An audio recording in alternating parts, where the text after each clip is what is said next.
Hello again everybody.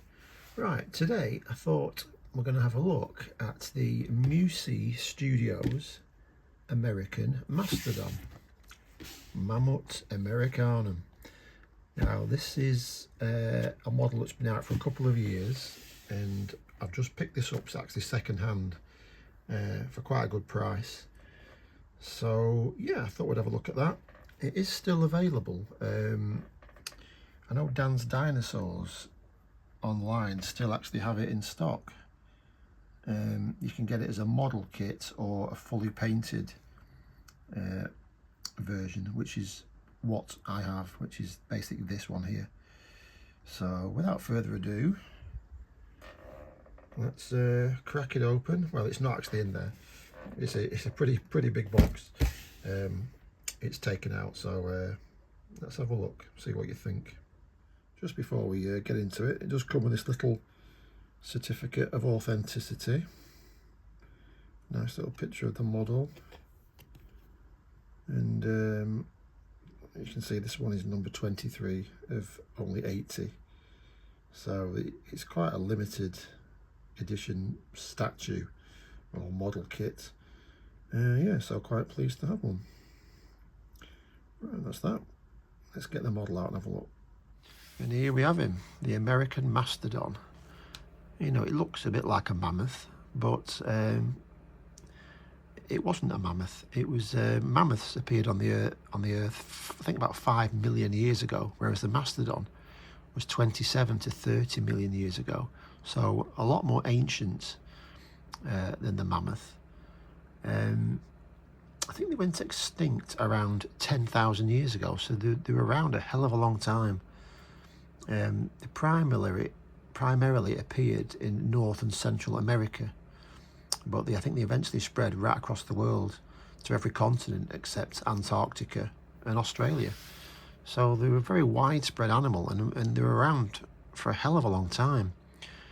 It's a shame they're not still around today, but you know, 10,000 years ago is not long. I think the mammoths hung on till around about 4,000 years ago off Wrangel Island off Russia. But yeah, essentially it looks, it's an elephant covered in thick brown hair. I mean, I've seen online some people suggest the Mastodon might not have even had hair, but I think the majority of people think they did, looking at the climate and when they originated. And they're always 99% depicted having this shaggy mammoth looking coat. So yeah, I think they were similar weight and height to modern mammoths. Well, I think they were slightly lower. They're sort of squat, shorter squat, but they were certainly, you know, a similar weight. One of the distinctive features is this low forehead. Like modern elephants and mammoths, they have quite a domed head, whereas the Mastodon's very sort of flat, like its head's been sliced off. Makes them look quite sort of streamlined and a bit like a tank charging towards you.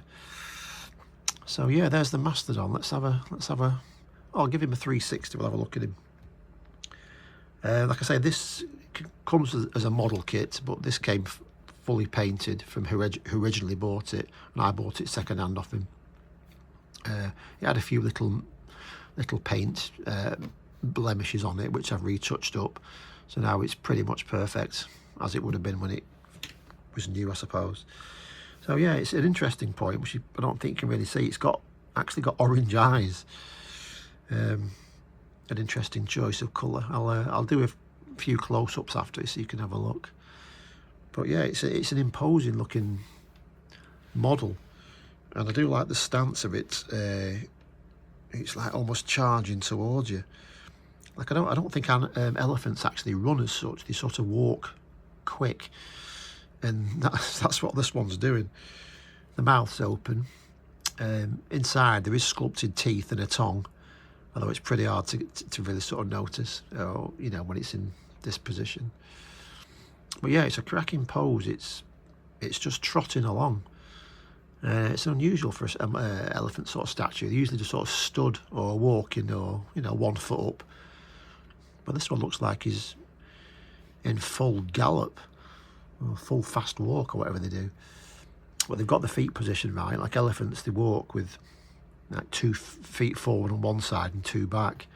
I think they bring the back foot forward, then the front, and then they repeat on the other side, which is not the way like horses and dogs walk. They walk in a sort of strange manner, if you've ever noticed. But yeah, the sculpt wise, I think it's first rate. I mean, the hair detailing is done really, really well. Shagginess around his shoulder and shagginess under his belly and on his back, thinning on his tail and around his face. It's pretty finely sculpted, to be fair. Probably as good as anything as I've seen, really. But I think what really appeals to me is the pose. It's just a great sort of pose. Colour-wise, they've gone for this sort of light brown with some nice lighter highlights dry brushed in, which I like.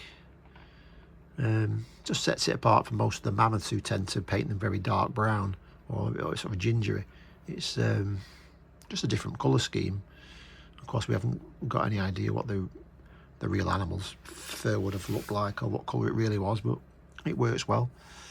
I like the tusks are painted well, nicely weathered. There's a few chips and knocks and lines down the tusk. You know, quite realistic. I like the look of that. Yeah, so it's not a massive amount to say about him, but it's a great addition to my collection of prehistoric mammals. It does come on this nice base. It's all solid cast resin, top and bottom. I mean, it has some weight to him, it's heavy. And there's some nice sort of fallen log features and some sort of kicked up earth. Looks like something's been digging, and little bits of wood. And this nice sort of flock fake grass they've added as well. Now, it's not actually fixed to the base. It does come off, but he's heavy. And you've got to just find the right position for him to stand in, and he's solid once you find that position. There's a little bit of velvet underneath, but nothing really to lock it under there. Yeah, there's some nice wet look around the eyes. So what I'll do, I'll take him off the stand. I'll take the camera off the stand, and we'll have a few close-ups. And there we are. The American Mastodon by Musee Studios from China. So, thank you very much for watching, and I'll just put a few close-ups on. Cheers, guys. Thank you. Bye.